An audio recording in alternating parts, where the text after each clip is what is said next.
Hey, what's going on, everybody? So we just wrapped up watching practice as the team gets ready to face Michigan State.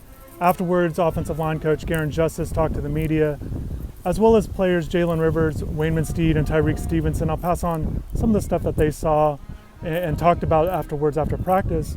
But first, I want to talk about Garen Justice, maybe some of the news that he released, and kind of the big news that I took to it was the big thing is they're trying to really figure out this right side of the offensive line. He said basically Jared Williams and DJ Scaife are working at right tackle in a competition, and then Navon Donaldson is at right guard with Justice Oluwashone. So that's kind of the battles that they're looking at heading into the week 3 here.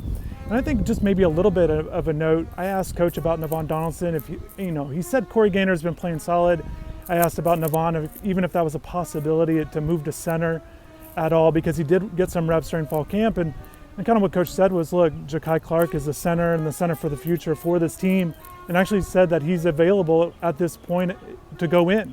Feels like he's healthy, ready to go. But the thing is with Ja'Kai, former starter, is that they want to redshirt him this year, so they're going to limit him to 4 games.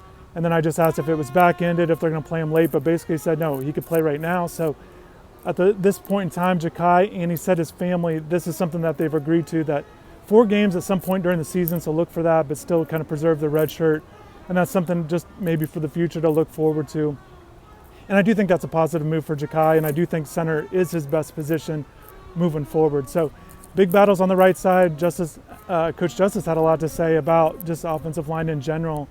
And basically there's positive signs, and you guys have seen it from watching the first 2 games, but ultimately they've got to be better. They've got to be better at pass blocking and run blocking. You pointed out there were some guys that need to play better individually. Navon Donaldson being one of those guys that had a tough game against Appalachian State. And one of the things that Coach said that he feels confident in, that, look, the good thing is that they need to play, they can play better, even though the bad thing is that they have to play better. So it's just kind of they're still confident in that group. Jalen Rivers kind of relayed to the media that he feels like the team's going to come out with the offensive line's going to come out with a dominant performance against Michigan State. I felt like that was a good sign that he's confident in this team. And Coach also mentioned that he feels like Jalen has played the best among the offensive line through the first 2 games. So just some offensive line notes from practice. From our observations from watching practice, again, we're able to watch about 20 minutes right now during the season. And what stood out to me and what I was focused on mainly was the running back position. You guys know Don Chaney Jr. is out for the season with a knee injury. So I was very curious to see how Cody Brown would look, and Thad Franklin, the 2 freshman running backs, get elevated to that number 2 and 3 role. I do think Cody's got a little bit of an edge over Thad, just based on some of the things we saw in fall camp. And also we have seen Cody in there more, but limited obviously in these first 2 games. But we will see how it goes. It's going to be a battle all week. Coach Lashley has mentioned that these freshmen, it's not just about running the ball, but they've got to be able to pick up pass protection, understand their assignments, and all of those things. So that's something that we're not going to know by watching practice drills. That's going to be something more that the coaches are going to identify throughout practices, throughout the week. So I think something to still watch for. I do think Cam Harris is going to still get the bulk of the carries, like he did when Don went out last game. I think this is a big game for Cam. I think this is one of those games where he'll be looking to really show himself. He definitely knows that there's nobody like a Jalen or Don behind him that can really threaten him at this point. Certainly you think those young guys can be good players in the future, in Cody and Thad, but right now this is Cam's offense in terms of the running offense, and I'll be very curious to see how he looks in this one.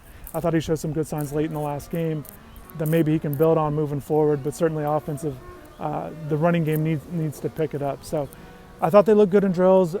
Saw him do some basic running back drills, but also saw him involved in the pass game too. I think both guys, if they're in there, they've got to be threats as well, catching passes out of the backfield. Coach Lashley has made that a point of emphasis with this team. With the running backs, they definitely want to get guys involved in the passing game with those running backs. I would guess that through 2 games, they'd like to get them more involved. Maybe some options in this game. I think it would help out the passing game if they're able to do that. So I was watching that quite a bit. I was able to watch some wide receiver drills as well. Some blocking drills as well as some catching stuff. I think the passing offense certainly needs to improve.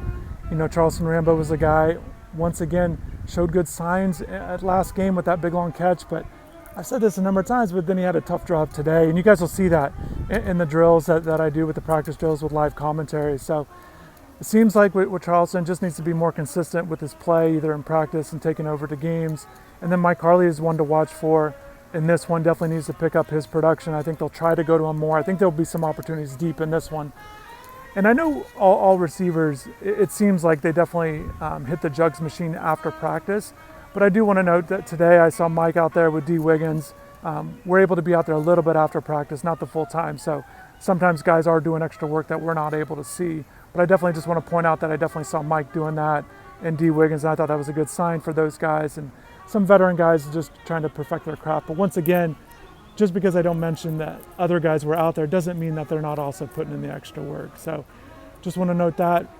Another big news, I was kind of watching my observations from practice today, was just kind of watching Avery Huff. I'm very curious to see how he's going to approach this week, a guy that seems like he's got a real opportunity to earn playing time in this game. It still seems like Wayne Steen's going to earn that start for Keontra Smith, who's hurt.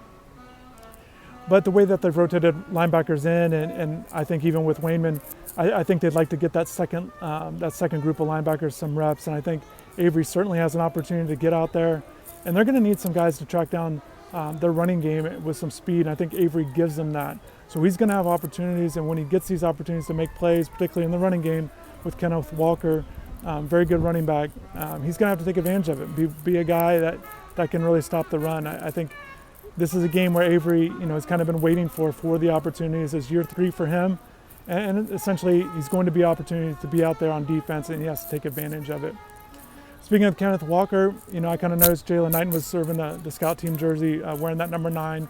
So I think that gives the team a good look. And also asked Tyreek Stevenson about him. Tyreek's a physical corner that does well against the tackles, making tackles and things like that. And I kind of asked him his importance in this game, because Kenneth has been a guy that's gotten to that second level with his running game, some of these runs that he's had at these first 2 games, and it's led him to be a top 5 running back in the country at this early stage. So Tyreek's certainly aware of that, and I think one thing that's good from a Miami standpoint with facing this running game, even though I think Kenneth is the best back that they've faced this season, they've faced some good running games, some good guys that can run the ball in Alabama and Appalachian State. Appalachian State had that, Peoples was a big back at 6'2", 220. Walker's not that big. He's kind of more your standard size for a running back. But I think that they've had these challenges and they've, done fairly well. Certainly can always do better, but the big thing that the running game that they're really looking forward to, the coaches is really paying attention to that yards per carry. They want to get it under 3.5. That's the number that they try to go for.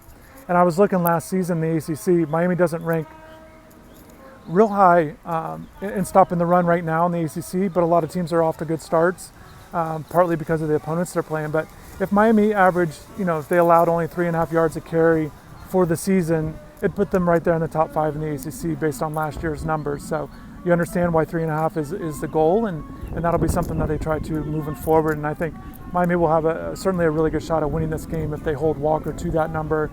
Simmons is also a steady back, one of those one-cut guys that we talked about quite a bit on the game preview video. If you haven't seen that, definitely check that out. Graham Couch is a great guest and talking about Michigan State and some of the things they're bringing to the table. So that's going to wrap it up for me. Like I said, I have practice drills with live commentary I'll post later. I want to do just a quick instant reaction from practice, kind of share some observations, things I saw, but also, share some of the information. And I thought, again, Coach Justice provided a lot of information. Everything will be on InsideTheU.com for complete coverage there, as well as the players. I think there's some things to talk more about with them. Definitely thank everybody for watching the videos, and take care.